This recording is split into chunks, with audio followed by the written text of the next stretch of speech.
You didn't lie. You didn't insult them.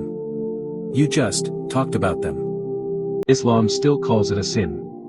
Allah says in Quran, ولا يغتب بعضكم بعضا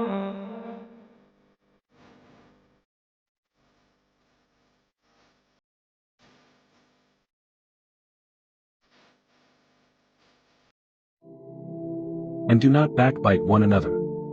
Would any of you like to eat the flesh of his dead brother? You would hate it. Backbiting is dangerous. Because it feels normal. Family gatherings. Friend groups. Voice notes. Group chats. No bad intention. Just discussion. Just telling reality. But Allah gave a shocking example. It is like eating the flesh of your dead brother. Why so severe? Because the person isn't there to defend themselves.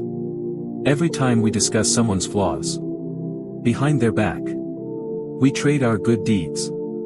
On the day of judgment, they may take from your salah, your fasting, your charity.